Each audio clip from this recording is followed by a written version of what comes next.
moi, je suis de spiritualité ignatienne. Et la prière, c'est la relation de l'homme à Dieu et de Dieu à l'homme. Comme dit saint Augustin, la prière, c'est de transformer le cœur de celui qui prie. Ça, c'est le premier aspect fondamental de la prière. La prière est là pour nous convertir. Maintenant aussi, il y a les prières de demande, comme dit le Seigneur dans le Notre Père. On peut demander à Dieu, mais quand on demande, il faut toujours ajouter que sa volonté soit faite. Effectivement, on peut demander. On peut demander, par exemple, la guérison. Ça peut être comme ça se fait dans le cas de certaines personnes le font. On peut demander la guérison, on peut demander la protection, la prière de protection. On peut demander, il y a la demande. Et puis aussi, on peut aussi prier pour rendre grâce. Voilà, il y a différents aspects. On peut dire, j'ai demandé ceci au Seigneur, comme l'aveugle qui revient sur son chemin, le lépreux qui a été guéri, qui revient pour dire merci. On peut revenir pour dire merci. Ça, c'est un modèle de prière. On peut aussi dire, comme l'aveugle, que je vois. C'est aussi une prière de demande, qui est aussi validée dans la Bible. Hein. On fait la demande, je veux voir. Que veux-tu que je fasse pour toi? Ou bien, l'autre forme de prière, crier vers le Seigneur, Jésus, fils de David, aie pitié de moi. Donc, c'est le contenu qui va différencier les uns et les autres. Donc, on demande quelque chose pour nous, soit notre propre transformation, ou on prie pour obtenir quelque chose de Dieu.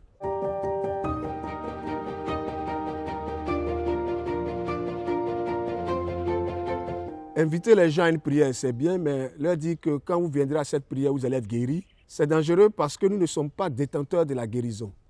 Et comme on dit en médecine même, le médecin soigne, c'est Dieu qui guérit. Promettre aux gens la guérison à travers une prière, c'est le risque de manipuler les personnes. C'est en cela que je trouve dangereux. C'est aussi le risque de vouloir manipuler Dieu. Or, nous n'avons aucune prise sur Dieu. Ce que nous pouvons dire aux gens, nous pouvons prier pour eux. Et c'est Dieu qui offre la guérison. Donc, on peut, même quand on organise dans l'église catholique ou bien dans d'autres cérémonies, les prières pour les malades, on ne dit pas que ces malades-là seront guéris.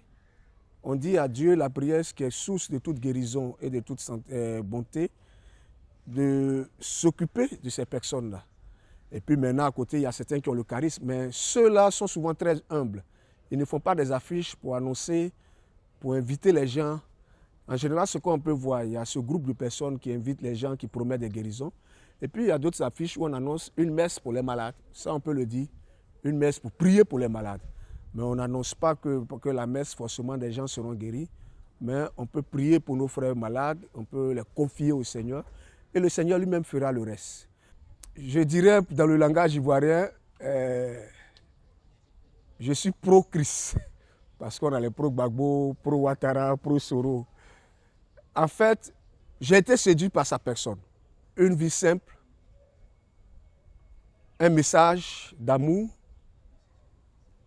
une manière de procéder qui est d'aimer l'homme et d'amener les hommes à...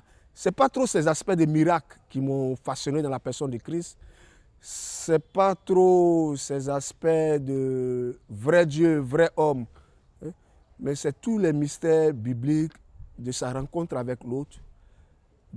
Et ça m'a vraiment séduit chez la personne de Christ. Si on lit les évangiles synoptiques, c'est 1 an de vie publique. Si là on parle en théologien exégète, si on lit l'évangile de Saint Jean, c'est 3 ans de vie publique. Et 2000 ans après, il reste encore vivant dans le cœur des hommes. Ça, c'est merveilleux.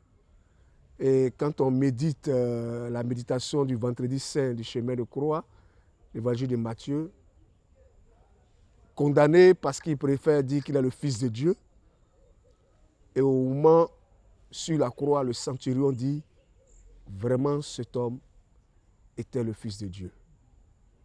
Et c'est des bouts de phrases comme ça qui vous transforment.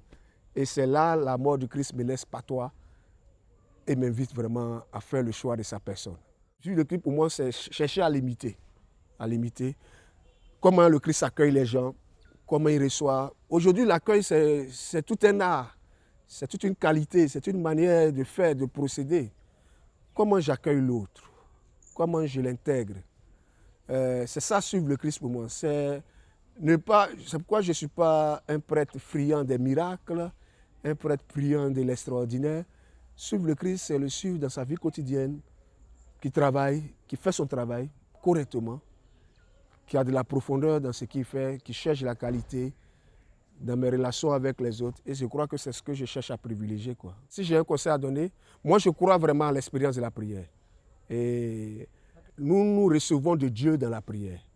Et si nous nous laissons, si nous nous mettons à son écoute, il ne faut pas que la prière soit seulement sur nous qui parlons, mais rester à son écoute, être là avec lui.